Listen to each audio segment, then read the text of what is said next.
The autumn of 1883 came to Cedar Hollow like a creditor, early, cold, and without apology. Out in Montana Territory, where the grass ran brown by September and the wind off the plains had a way of getting inside a person and staying there, a woman stood alone in her own yard while the town gathered to take what was hers.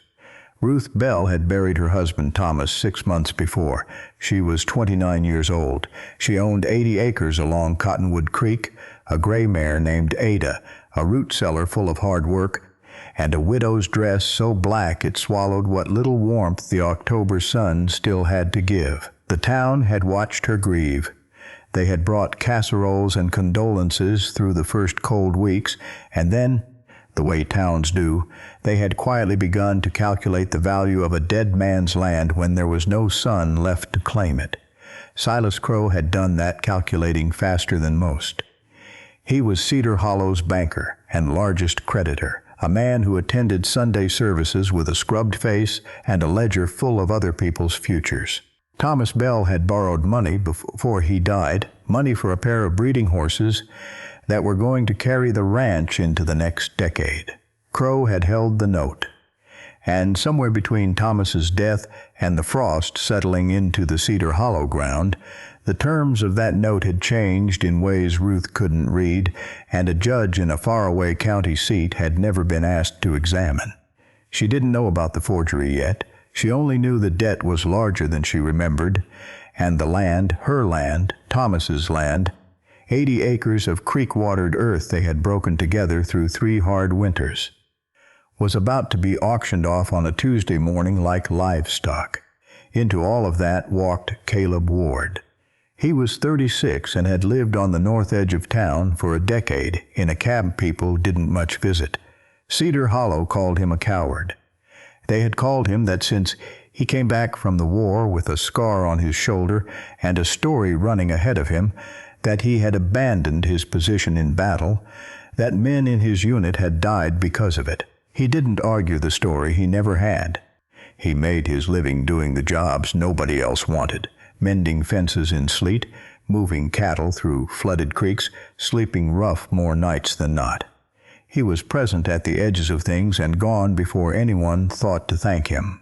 This is their story, a tale of a woman the town tried to sell as nothing, and the man who stood up and said she was worth more than any price Silas Crowe could name.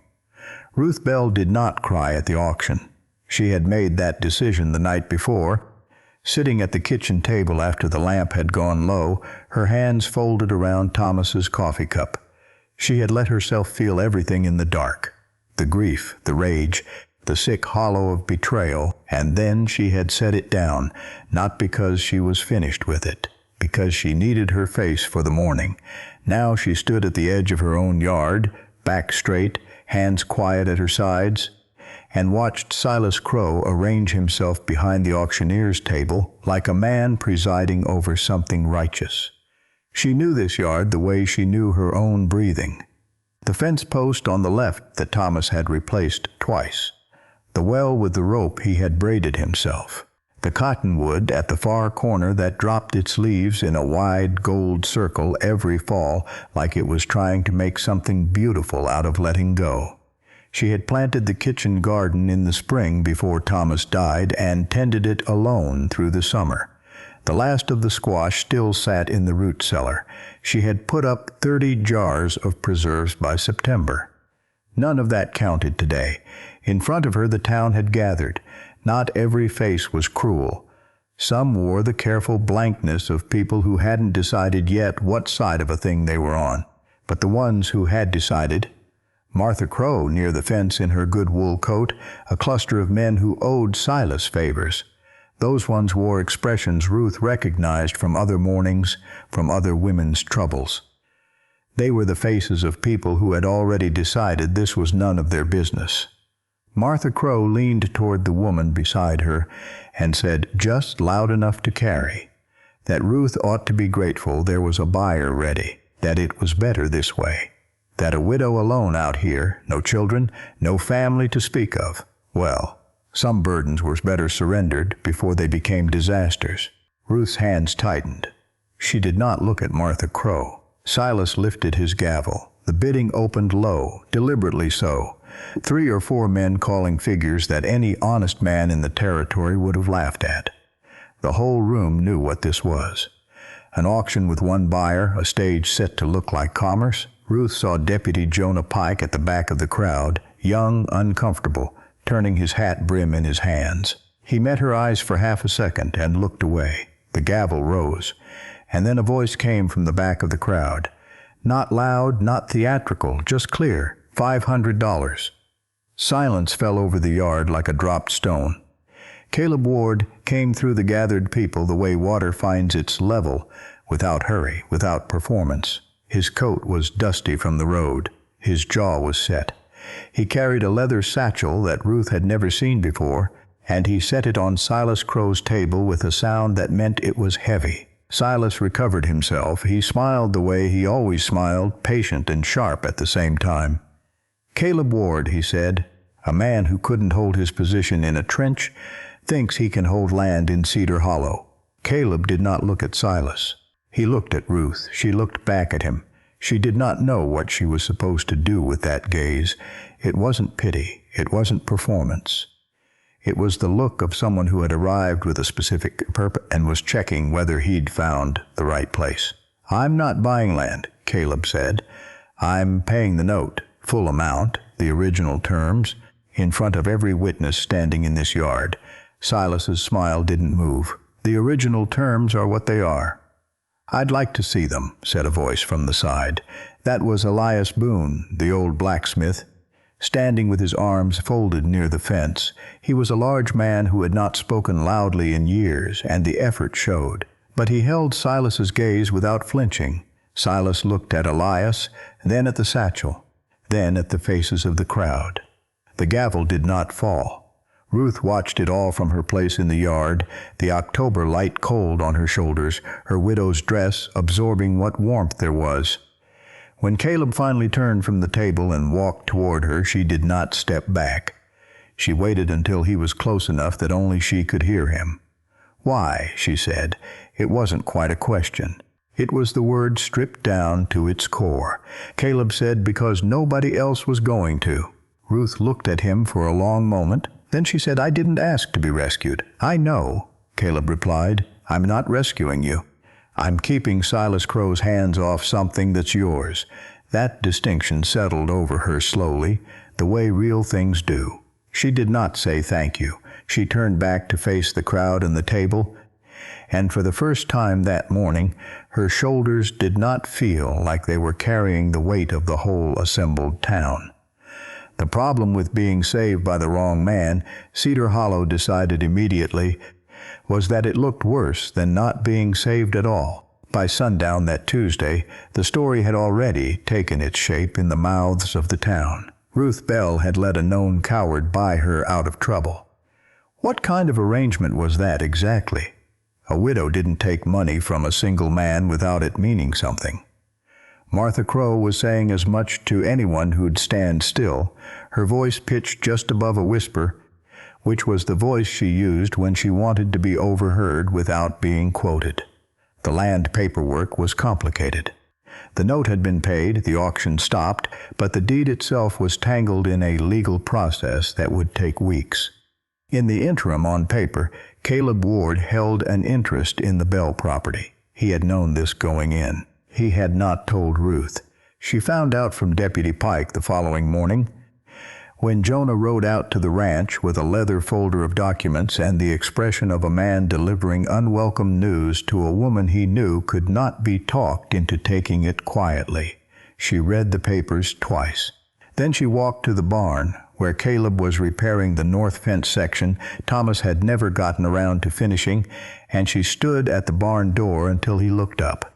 "You should have told me," she said. "Yes," Caleb said.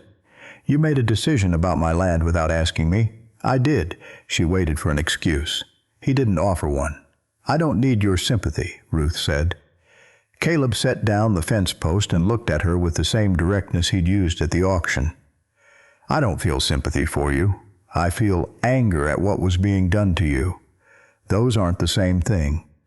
Ruth stood in the barn door for another moment. Then she said, "You'll sleep in the chuong. The south corner has clean hay. There's a water bucket by the stall." She meant the barn. She turned and walked back toward the house. That evening she set his supper plate on the porch railing instead of the table. Caleb came in from the field, found it there, ate standing up, then carried the clean plate to the kitchen door and left it on the step. Ruth, washing dishes inside, heard the plate set down. She did not look through the window. That was how it began. The first week settled into a rhythm that neither of them named. Caleb was out before light. Ruth knew this because the sound of the axe started before the sky had fully decided on its color. Steady and unhurried, the kind of splitting that came from a man who knew wood and didn't fight it. By the time she had the stove going and coffee starting, the wood pile beside the porch had grown by half again what it had been. He didn't announce this. He didn't mention it.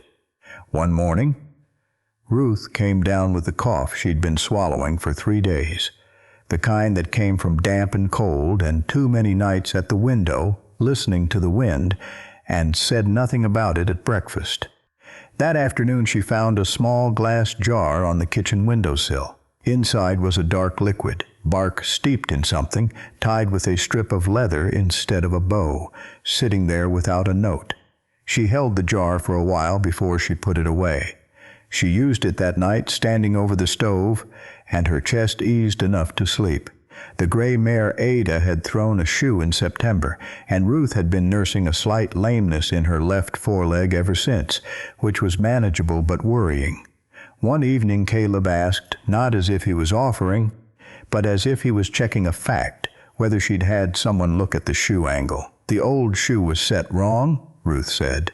"Too steep. I can fix that. I know how to care for my own horse." "I know you do," Caleb said. "I was asking if you wanted help with the angle, not the horse." Ruth looked at him. That was the kind of distinction she hadn't expected from him. After supper, she said.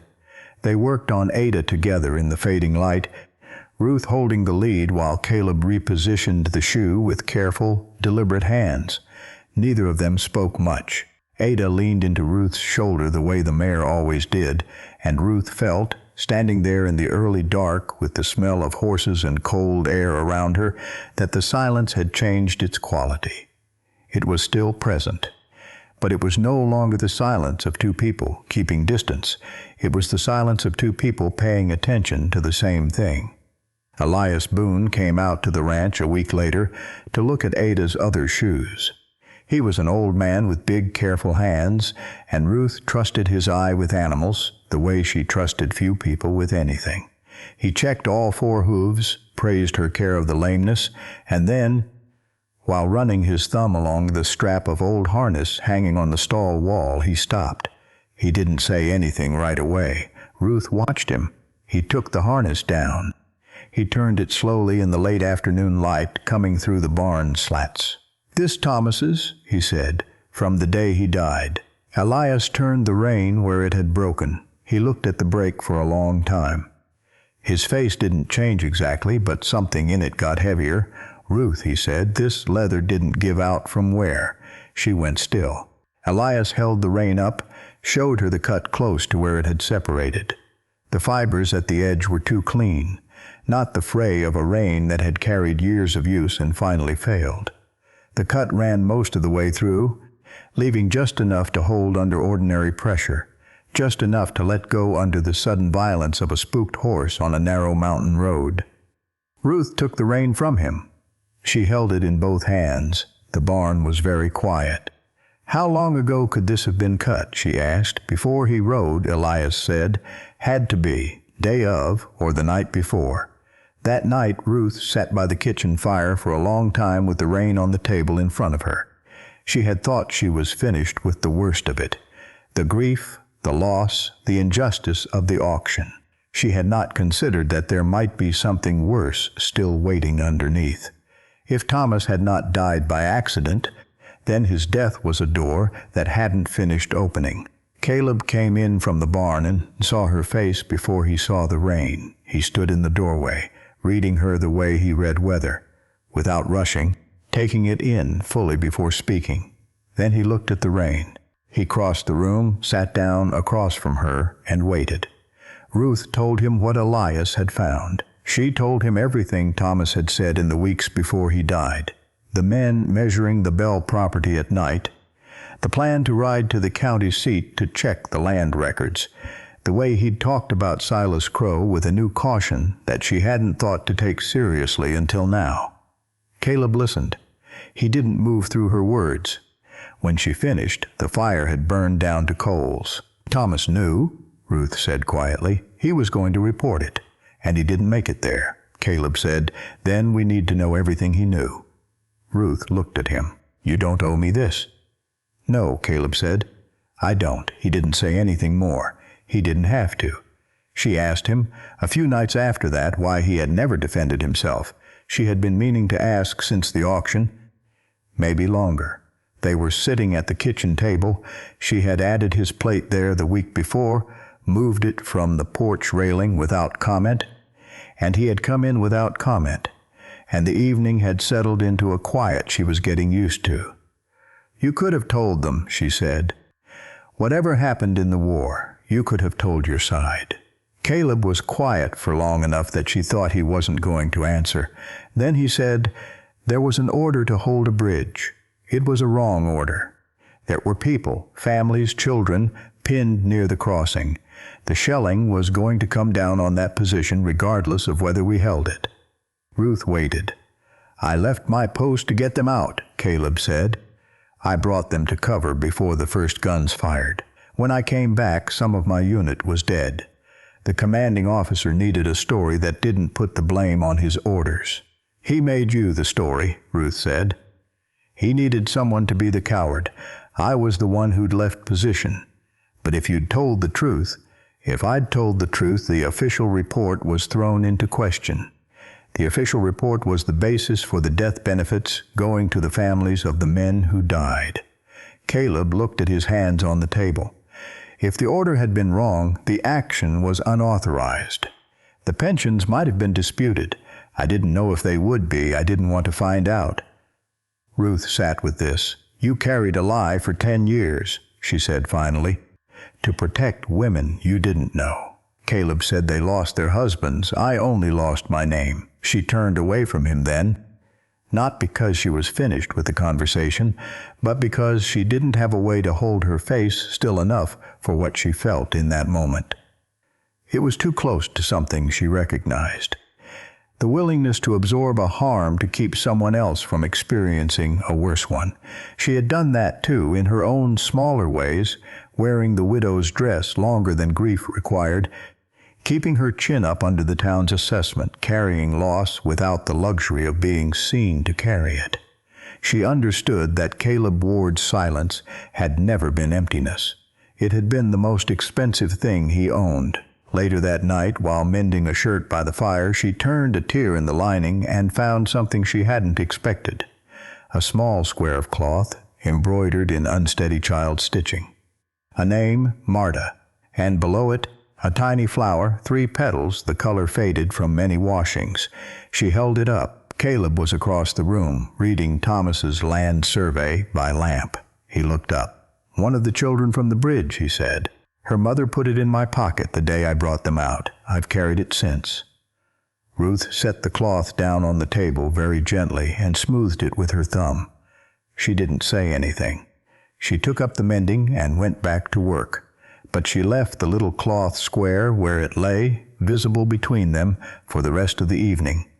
Some things were said without words. She was beginning to understand that Caleb Ward communicated almost entirely in that language. He remade Thomas's broken chair that week, the one in the corner that had given way at the leg and been sitting tilted against the wall since spring. But he didn't replace it entirely. He used the same wood where it was sound, kept the armrest Thomas had carved with his own hands, only replaced the failed joint and the worn seat slats. When Ruth ran her hand along the armrest and found Thomas's mark still there, she stood for a moment without moving. Caleb was at the other end of the kitchen, not watching. She moved on. But that evening she set out 2 cups of coffee without being asked, and when he came in from the cold, his was already there, still hot. Silas Crowe had never been a man who accepted a setback as a conclusion. The auction had been stopped, the note had been paid, properly in public before witnesses he couldn't dismiss. The land was legally tangled for now, but it would resolve, and when it did, the Bell property would return to Ruth. Silas knew this. He had spent a week doing his calculations and arrived at the understanding that if he couldn't take the land through debt, he would take it through reputation. He filed a complaint with the town council, alleging that Caleb Ward's purchase of the note constituted a fraudulent transfer. That Ward, as a man of suspect character, had conspired with the widow to manipulate a legitimate debt proceeding. It was the kind of allegation that didn't need to be true to be effective. It only needed to be loud enough and official enough to drag things into uncertainty, to force Ruth back in front of the town on terms Silas controlled. Martha Crowe organized a gathering at the church. Not a service. Just a meeting, the kind that looked like community concern but functioned like a trial. She invited the women of Cedar Hollow to discuss the matter of the Bell property and whether it was appropriate for Ruth to be receiving the assistance of a single man with a disreputable past. Deputy Jonah Pike delivered the town council's summons to Ruth personally, riding out to the ranch on a cold morning with the paper in his hand and his hat in the other. He was 24 years old and had been a deputy for 18 months, and his father owed the bank money on a note that Silas Crowe held. Ruth took the summons. She read it through twice. Jonah said quietly, "I'm sorry." "Mrs. Bell." Ruth looked at him. "Is that what you are?" Jonah didn't answer that. He turned his horse and rode back toward town, and Ruth watched him go. She found Annie Bell's letter in the afternoon post that same day. Annie was Thomas's younger sister, 15 years old, living with an aunt 2 towns over. She had gotten word of the auction through a neighbor and written immediately, but the letter had been delayed. In it, Annie said that before Thomas died, he had sent her a package for safekeeping, a letter and some papers, and told her that if anything ever happened to him, she should bring them to Ruth directly and to no one else. Annie was already on the road. She would arrive in 3 days. Ruth brought the letter to Caleb that evening. He read it and set it down. Thomas knew what Crowe was doing, Ruth said, before he died, and he prepared for it. Caleb said, "We need to know what's in that box before we walk into that council meeting." "I know where the box is," Ruth said. Caleb looked at her. "He told me once, years ago," she said. "He said if there was ever trouble with the land, look under the floor of the barn, north corner where the post meets the stone." They went that night by lantern light. Caleb dug while Ruth held the lamp. The box was there, small, oilcloth wrapped, buried in the cold earth beneath the corner post. Inside was the original loan agreement in Thomas's handwriting unchanged, with the original terms intact. A hand-drawn map of the aquifer running beneath the Bell property, the one Silas needed to control the water to 3 neighboring farms. A signed statement from a witness who had been present when Silas first approached Thomas about buying the land, and Thomas had refused. And a length of cut leather, a piece of Rein, the same cut angle as the one Ruth had found in the barn, clearly kept as a sample, as evidence that someone had been practicing the cut before they made the final one. Ruth held the sample piece in the lantern light for a long moment. Thomas had known. He had known, and he had prepared, and he had died before he could use what he'd gathered. But he had trusted that Ruth would find it, eventually when she needed it most. She wrapped everything back in the oilcloth and held it against her chest. Annie Bell arrived on a Thursday, riding the stage from Billings, with a leather satchel over her shoulder and Thomas's eyes in a 15-year-old face. She was thin and serious, and she walked into the Bell Ranch kitchen like she was prepared to defend it. She brought with her a letter in Thomas's handwriting, dated 6 weeks before he died. In it he described everything: the forged loan terms, the late-night surveyors, his plan to take the original documents to the county seat, and his growing certainty that Crowe had connections in the county recorder's office who would make that errand difficult. He had written to Annie as insurance. He had written to Ruth in code, buried in the farmland, trusting that she would find it when the moment came. He had also written one line that Ruth read 3 times, standing at the kitchen table with Annie and Caleb on either side of her. If Crowe wins, he wins everything upstream and downstream from the creek. Don't let him. You're harder than you think, Ruthie. She folded the letter carefully and set it down.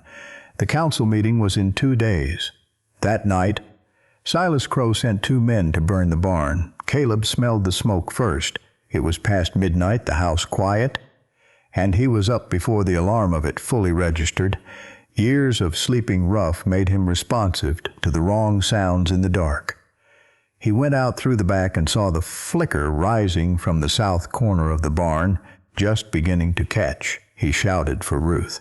She came out barefoot on the porch, saw what he saw, and ran for the barn door without stopping Ruth. She was already inside. She knew exactly where she had put the oilcloth box. She went straight for it while Caleb hauled water and beat back the flame at the wall. Ada was screaming in the stall, and Ruth reached the horse first, cut the lead rope, drove Ada out into the yard, then came back for the box. The fire was creeping across the beam above the north corner. Caleb came back in and saw her with the box, the beam starting to drop, and he crossed the distance between them in 3 strides, pulled her hard by the arm, and they went through the barn door together as the section came down behind them. They landed in the yard, Ruth still holding the box, both of them breathing hard, the October air cold and sharp against faces hot from the smoke. Ada was circling the far fence, frightened but unhurt. Deputy Jonah Pike appeared at the lane end, riding hard. He had seen the light from the road. At the edge of the tree line, trying to make the shadow, was one of Silas Crowe's hired men, and Jonah had seen him leaving the property. He was 19 years old, scared, and not good at running in the dark. Jonah had him off his horse and in hand before the man made the tree line. Jonah looked at Ruth, covered in ash, holding the oilcloth box. He had been a deputy for 18 months. His father owed Silas money. He said, "I'll take him in." That was all. Cedar Hollow's main street ran east to west, and in the morning the autumn sun came straight down it and left nowhere to hide. Ruth Bell walked into the middle of that street on Friday morning with ash still in her hair and a bandage on her left hand where a beam splinter had opened the skin. She carried the oilcloth box under her arm and the original loan agreement in her right hand. Caleb walked beside her. Not in front, not behind, beside her, 1 pace over, the way 2 people walk who have an understanding. The town had come out. Word had spread overnight about the fire, about the arrest, about the fact that Jonah Pike had a man in custody who was willing to talk to stay out of a conspiracy charge. Cedar Hollow had been waiting for a direction to turn, and now it had one. Silas Crowe was at the edge of the crowd in his good coat. Martha stood at his shoulder. A few men who owed him favors were arranged nearby, though their arrangement had a looseness to it now, a careful distance, the way men stand when they're not sure which way a thing is going to fall. Ruth stopped in the middle of the street. She did not raise her voice. She didn't need to. When a woman who has been quiet for months speaks in a quiet street, people hear her. She read from the original loan agreement. She held it up so those nearest could see Thomas's signature and the unaltered terms. She set it beside the copy Silas had filed with the council, which Jonah had brought from the office, the one with the changed figures. Elias Boone stepped forward from the crowd and held up the cut rein. "I've been shaping and fixing leather for 40 years, Elias said. That cut was made by a knife, made deliberate, made before Thomas Bell rode out. Annie Bell, standing to Ruth's left, confirmed Thomas's letter and his handwriting in a clear, steady voice that carried all the way to the back of the crowd. Jonah Pike brought out his prisoner, who named Silas Crowe in front of 50 witnesses. and said the word he'd been given was to make the fire look like an accident, the same as the rain. Silas said it was all misunderstanding. He said the documents were a confusion of drafts. He said his man had acted without instruction. Each sentence came out a little smaller than the last. Martha Crowe, in the silence that followed, tried one final direction. She said that regardless of the documents, everyone here knew that Ruth Bell had been living for weeks under the arrangement of a single man, that the barn burning was very convenient timing, and that a woman of genuine standing would not have. Caleb Ward took his hat off. It was such a quiet gesture that it stopped the speech. He held his hat in front of him and looked at the assembled town of Cedar Hollow, the people who had said his name like a curse for 10 years, the people who had let him hear the word coward enough times that it had become part of the air he breathed, and he spoke. "You've called me one thing for as long as I've been back in this valley," he said. "I let you. I had my reasons for letting you, and some of you will hear about those reasons in the next few days. But I'll tell you what I've seen in the weeks I've been at the Bell Ranch. I've seen a woman who worked harder than anyone in this town to hold what was hers by every legal and honest means available. I've seen her refused help by every neighbor who had any to give. And I've seen her stand in front of a burning barn in the middle of the night to save the evidence that proves a man with a fine coat and a church pew is a thief and worse." He put his hat back on. "Anyone in this crowd who wants to speak her name in a way that's beneath the truth of what she is," he said, "is going to say it twice, once to the crowd and once to me." The street was quiet. Martha Crowe did not speak again. Jonah Pike walked Silas Crowe toward the sheriff's office with 2 men from the county marshal's service who had arrived that morning, called by a letter Ruth had sent 3 days earlier, prepared quietly, without mentioning it to anyone. The crowd stood in the October sun and looked at each other and had nothing to say. The legal proceedings took 3 weeks. The county marshal's office moved faster than Cedar Hollow expected once the original documents and the prisoner's testimony were in hand. Silas Crowe was charged with fraud and with conspiracy in the matter of Thomas Bell's death. The bank was placed under review.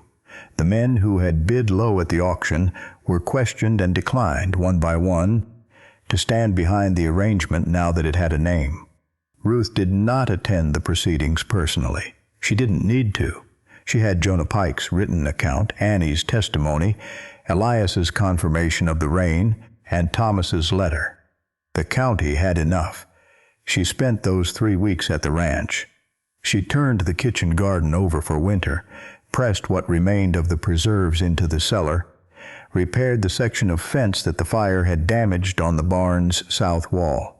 She did these things in the ordinary way, one task at a time, as though she was not listening for news from town. One morning she came out to find Elias Boone at the gate with a letter in his hand.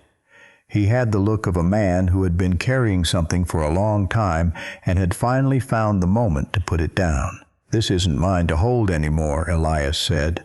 He gave her the letter. It was from a Union Army commander who had died 18 months after the war, written in the last weeks of his life. In it, he described the events at the bridge. He named Caleb Ward.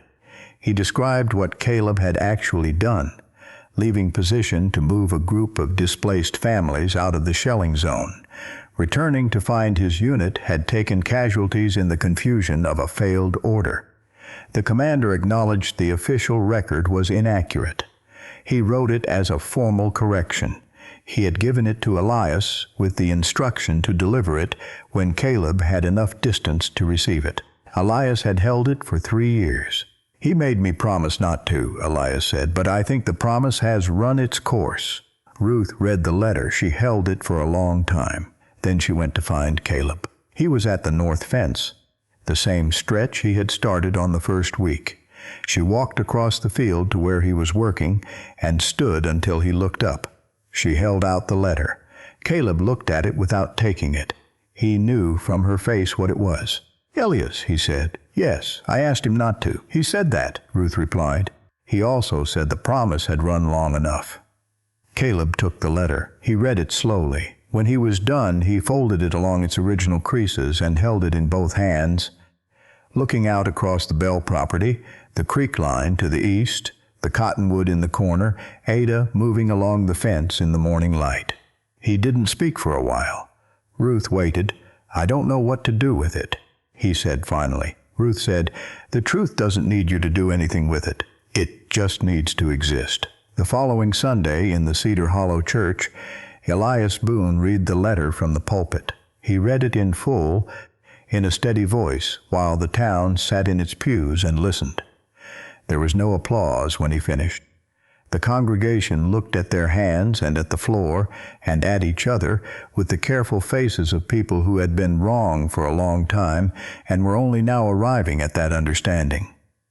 At the back of the church, Caleb Ward stood with his hat in his hands and the expression of a man who had been carrying weight so long he wasn't sure what he felt without it.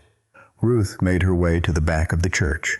She took his hand, not as a gesture for the crowd, not as performance or announcement, just because he was standing there and she knew what it cost to stand there. And she had decided she was done allowing the town's discomfort to govern what she did. A week after Silas Crowe was transported to the county seat to await trial, Ruth found Caleb's saddlebag on the porch. She stood at the door and looked at it for a moment before she picked it up. It was packed, not overfull, not hasty, the careful packing of a man who had been thinking about something for a while. She went to find him. He was in the barn, doing a last check of the fence tools, the way a man does when he is concluding something. "Where are you going?" she said. Caleb straightened. "The land's back in your name. The hearing is settled. You don't need me on the property anymore." "I know that," Ruth said. "I don't want to be in the way of—" "Caleb!" He stopped. Ruth leaned against the barn door and looked at him with the directness she used when there was no time for circling. "Every morning since you came," she said, "this house has sounded like a house with something in it. Not a person, not noise, something. I didn't know what that was at first. I thought it was just the work getting done. But I was wrong about that." Caleb waited. "I wore that dress because the town was watching," she said.